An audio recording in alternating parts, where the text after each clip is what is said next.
You play the Game of Thrones, you win, or you die. There's no middle ground. You know nothing, Guillermo. Wake up. We're not in Westeros. Oh, right. We're in Dubrovnik, the land that inspired King's Landing from Game of Thrones. Dubrovnik may look like a fantasy kingdom, but it's actually one of Europe's most stunning coastal cities, full of real history, incredible food, and some pretty epic sea views. After exploring Split, we headed south to Dubrovnik to see how it compares, and to find out what makes this city such a world-famous destination. What we discovered honestly surprised us. Just like in our last video about Split, we found even more red flags that might make you think twice about living here. Challenges that go far beyond the visa issue. But at the same time, Dubrovnik gave us some of the most unforgettable experiences we've had in all of Croatia. We are Diane and Guillermo. If you're new here, we retire early from the US to search for our forever home around the world. Today, we're exploring Dubrovnik, from walking the iconic city walls to riding a bicycle suspended in the air, and discovering the story of a saint who became the face of Dubrovnik without even setting foot here. This and more as we dive into what's really like visiting and possibly living in Dubrovnik. No dragons here, just plenty of tourists.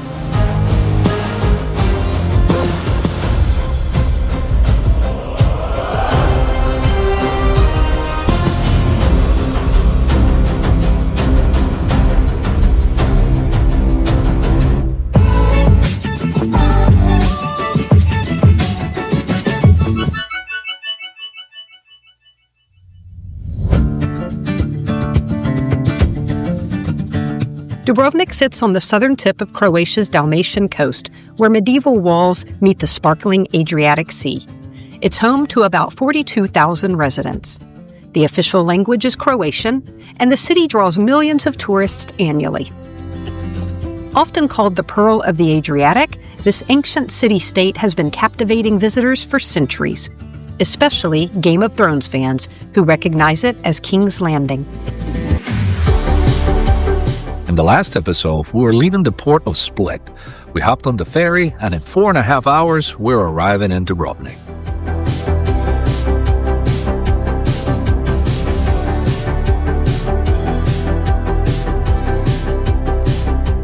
Besides arriving by ferry, you can also fly directly into Dubrovnik Airport, Croatia's third busiest after Zagreb and Split.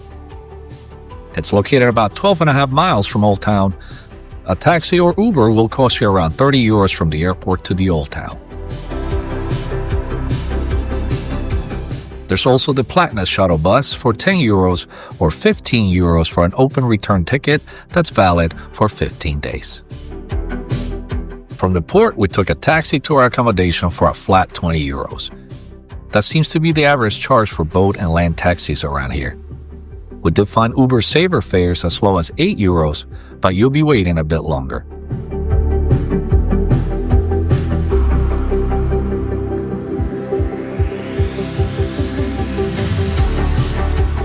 For our stay, we chose an apartment outside the city walls, Apartments Colorina in the Ploče area. Our host, Vedran, met us with the keys. The place was nice and clean, and they had the most beautiful sea views.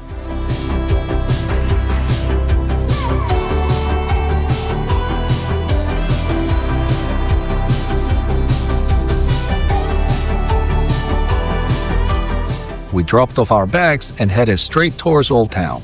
Our apartment sat at the top of a long set of stairs, a lovely walk down, but what goes down must come back up. Let's just say we weren't exactly looking forward to that part later.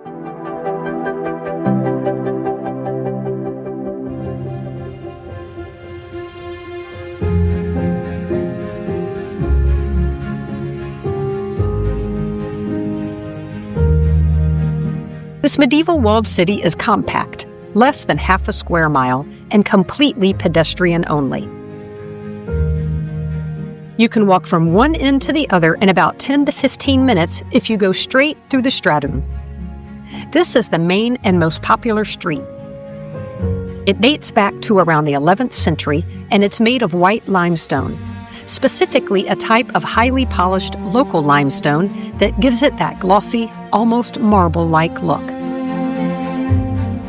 What's interesting is that it's not actually polished by machines. It's been naturally polished over time by countless footsteps. The constant wear from locals, merchants, and now millions of visitors has turned those limestone slabs into a smooth, reflective surface that practically glows in the sunlight.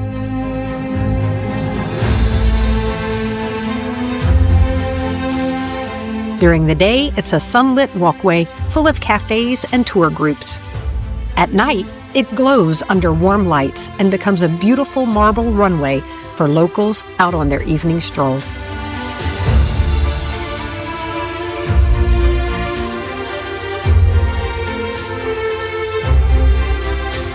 The side streets are charming and spotless, and we especially love the street lamps.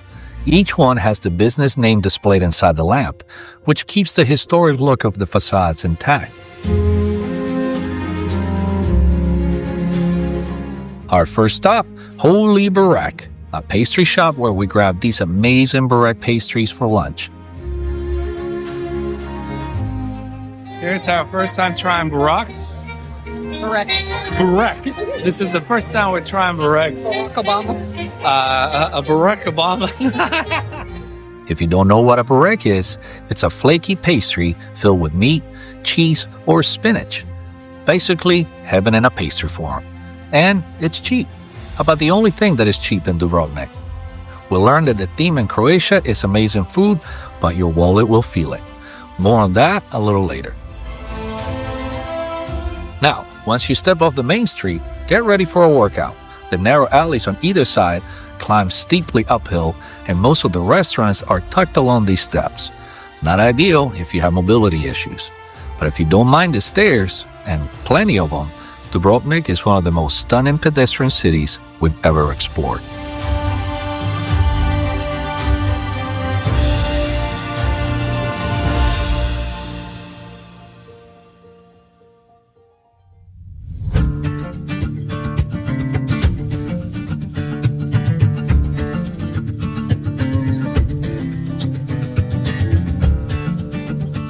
On our first afternoon, we joined a free spirit walking tour of Dubrovnik.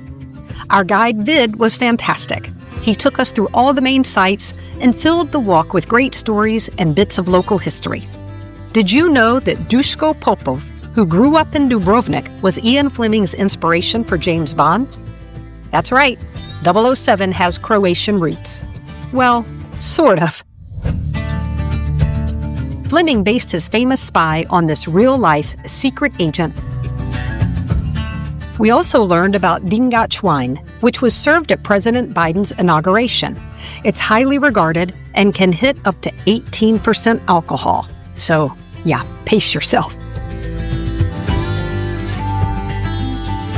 The free walking tour covers all the main highlights, starting with a Franciscan monastery built in the 14th century.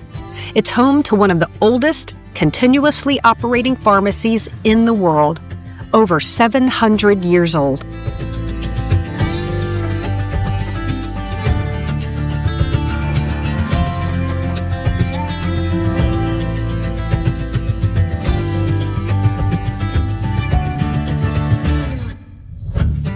Next was the Rector's Palace, a must-see.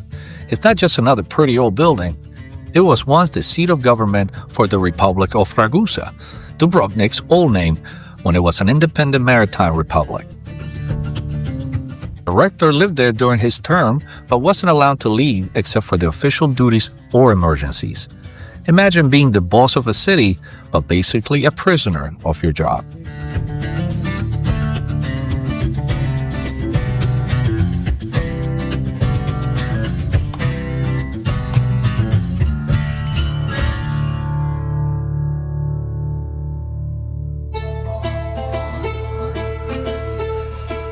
We stopped at Gundulić Square next with its traditional farmers market every morning.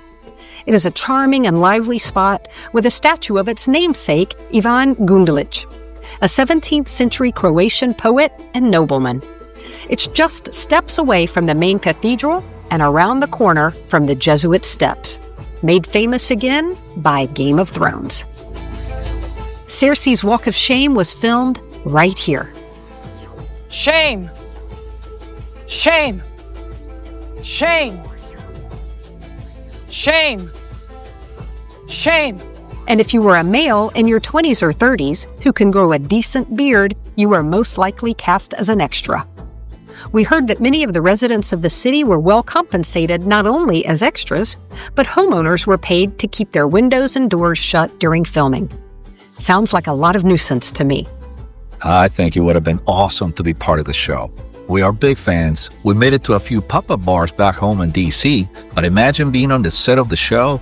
That would be pretty cool. But even if you're not a huge Game of Thrones fan, the locations are stunning historic sites in their own right. And if you are a fan, there are guided tours that take you to all the filming locations with behind-the-scenes stories. The entire town is full of Game of Thrones souvenir shops.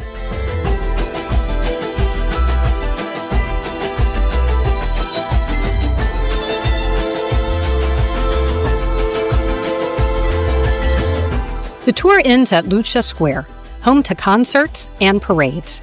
If Stradun is the city's main artery, Lucha is definitely its heartbeat. One of its iconic buildings is the Church of St. Blaise. You'll recognize it by its grand Baroque facade, marble steps, and the silver statue of St. Blaise holding a tiny model of Dubrovnik. That statue says it all. He's literally been holding Dubrovnik together for over 1,000 years. The legend goes that in 971 AD, St. Blaise appeared in a dream to a local priest, warning him that the Phoenicians, pretending to be friendly merchants, were secretly planning to attack. The warning allowed the city to prepare and stop the invasion before it began. That miracle made St. Blaise Dubrovnik's lifelong protector and patron saint, even though he never actually set foot here.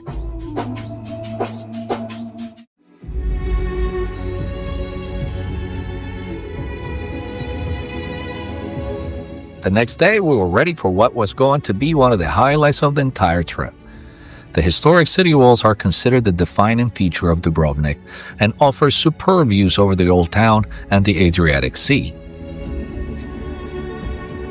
We bought the Dubrovnik City Pass, which we highly recommend. It costs about the same as a single ticket for the walls, but also includes entry to multiple museums inside and outside of the wall, and unlimited public transport for the duration of the pass. Whichever you choose, you must hang on to your ticket. They will be checked along the route. You can get the 1-day, 3-day, or 7-day pass depending on how long you're staying.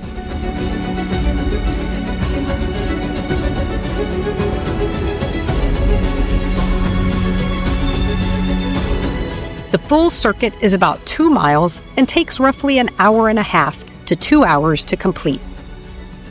There are 3 entrances to the walls, but the most dramatic starting point is at Pile Gate. And here's our biggest tip. Arrive right when it opens at 8 a.m. You'll beat the crowds and the midday heat. By 10 o'clock, the narrow sections start getting packed, and it's harder to take in the views at your own pace.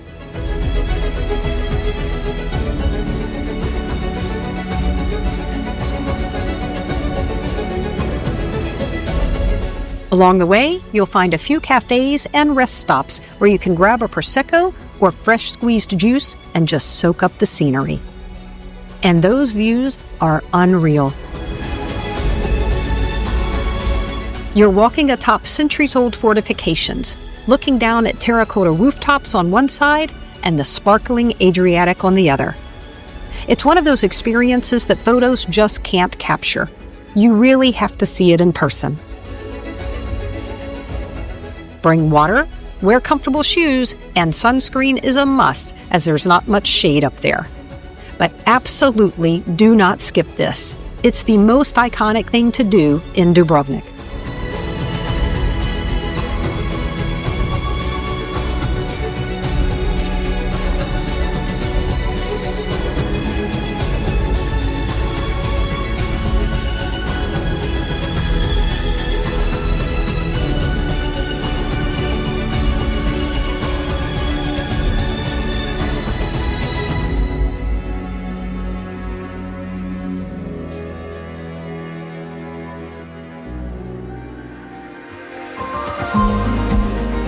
We were so excited for the next day's adventure, heading up to the top of Mount Surge for a one-of-a-kind experience and the best panoramic views of Dubrovnik. But before that, here's another little tip for you. Just a couple of blocks from Pile Gate, the Hilton Grand Hotel Imperial serves an amazing breakfast buffet, and you don't even have to be a guest to enjoy it. We're talking an international spread. Fresh pastries, made-to-order eggs, local cheeses, and more. All for 30 euros per person. Honestly, that's a great deal compared to most of the prices we paid in Dubrovnik. If you're looking to treat yourself in the morning, this breakfast is absolutely worth it. After that shot of caffeine and an invigorating breakfast, we were ready to take on Mount Surge. There are 3 ways to get up there. We can walk it, we can take the cable car stuffed full of tourists, or we can call an Uber. You guessed it, we called an Uber. So much for the power breakfast.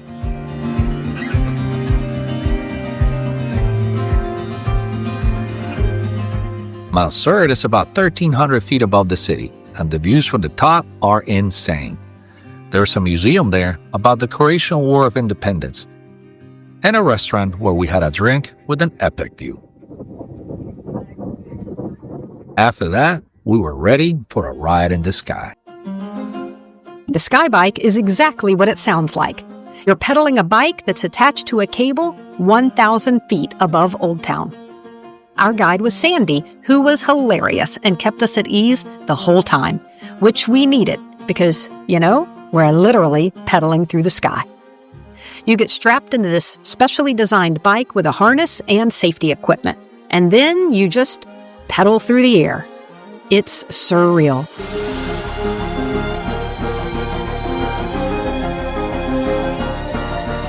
The views are absolutely breathtaking. You're looking down at the Old Town walls, Lokrum Island with its lush greenery, the Adriatic Sea. It's like a bird's eye view of paradise.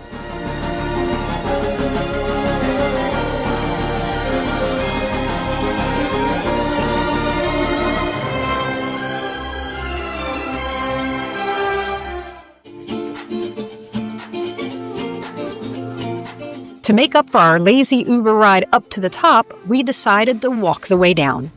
According to Google Maps, our apartment was right below us. So we zigzagged our way down, and in a little over an hour, we made it to our apartment. We absolutely prefer walking this trail down rather than up.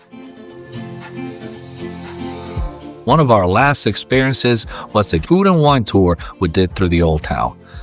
We did visit some of the same spots as the prior walking tour, but this one was full of tasty goodies.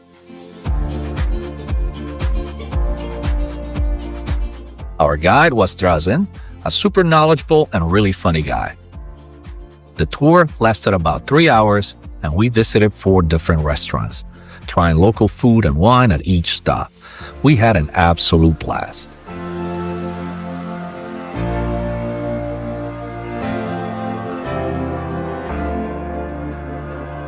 We also learned a lot about the traditions behind the dishes and the wines of the region.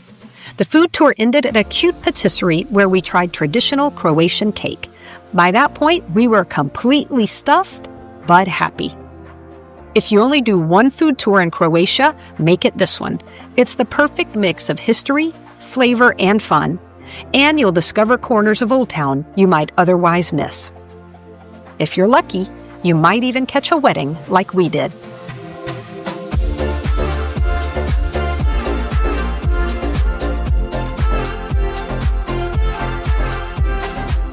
So let's talk about beaches, because that's a big draw for Dubrovnik.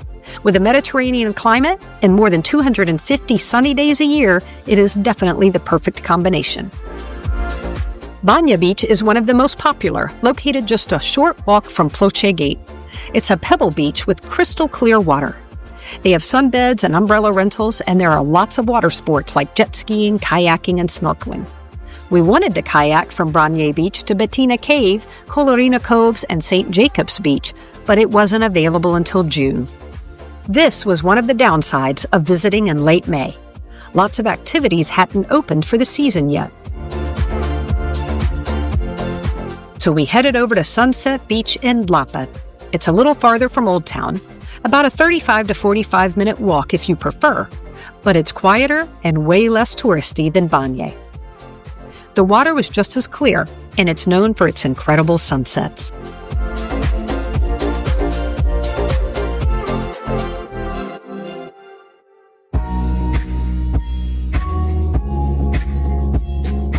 If you're wondering about the cost of living in Dubrovnik, let's just say it's the priciest place we visited in Croatia. Prices were noticeably higher than in Split or Hvar, and honestly comparable to what we've paid in London. On average, entrees ran between 22 and 30 euros, compared to about 18 to 25 euros elsewhere. Appetizers and cocktails often started around 15 euros and went up from there. Even a simple glass of wine or beer cost about 7 to 9 euros here, versus 650 to 750 euros in other Croatian cities. The good news? There are more affordable options. You just have to wander a bit away from the main tourist areas. We found a few local spots with much better prices and a more authentic vibe. But overall, Dubrovnik isn't exactly a budget destination. The coastal hotspots are significantly more expensive than inland cities or smaller towns. Locals told us that the cost of living here is much higher than in the capital, Zagreb, and salaries aren't so good either. Our Uber driver told us the average salary is 1,000 euros. It's really difficult to sustain a living with that amount. He also said it's typical for a Croatian to rent a room or one of the floors in their houses to help with expenses. Safety-wise, Dubrovnik and Croatia in general are very safe. Croatia is ranked 19th out of 163 countries on the 2025 Global Peace Index, making it one of the safest countries in the world. According to the U.S. State Department, street crimes are rare. We walked around at all hours, day and night, and never felt unsafe. The main concern, like in any tourist destination, is pickpocketing in crowded areas. But overall, safety is not a concern here. It's a very welcoming and secure place.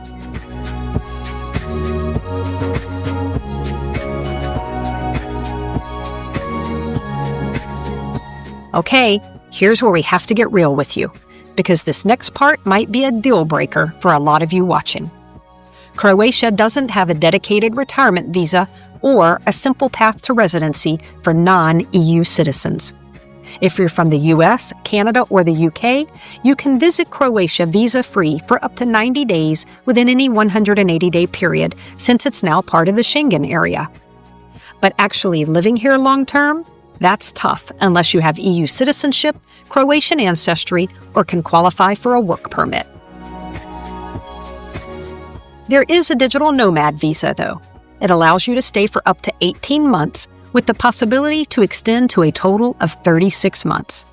You'll need to show a minimum monthly income of around 3,295 euros. And even then, it's temporary. There's no clear path from digital nomad visa to permanent residency or citizenship. So for most of our viewers from the US, Canada, or the UK, Croatia is probably best enjoyed as a place to spend a few months each year rather than a full-time home base. And Dubrovnik in particular would make an absolutely stunning seasonal home.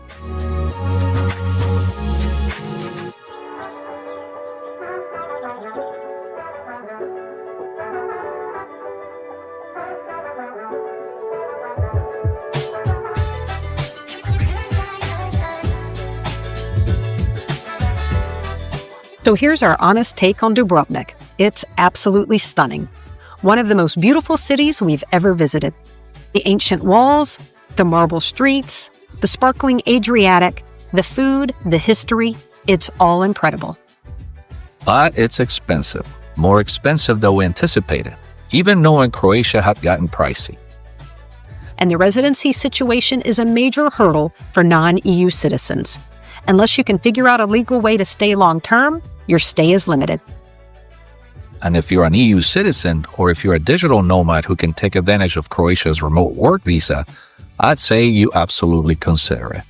Dubrovnik could be paradise. The weather is fantastic, it's safe, the healthcare is good, and the quality of life is high. We genuinely loved our time here. The city walls walk was unforgettable, the Skybike was exhilarating, and the food and wine tour was one of our favorite experiences.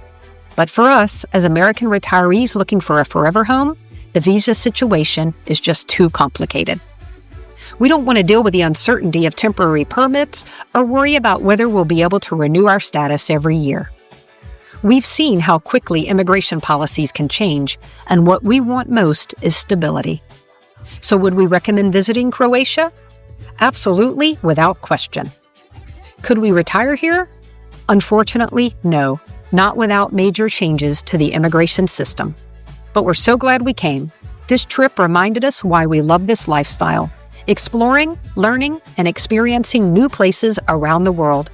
And who knows, maybe Croatia will introduce a retirement visa someday. We'll definitely be watching. We'd love to know, is Dubrovnik your kind of paradise? Tell us in the comments. We always enjoy connecting with you. Loved exploring Croatia with us? Hit the like button and subscribe. We're aiming for 20,000 subscribers by the end of the year. And your support means the world to us. You can binge our other European city guides from Spain, Portugal, and Italy. And we got more paradise scouting coming soon from new destinations around the globe. Until next time, Paradise Seekers, thank you for watching. Havala.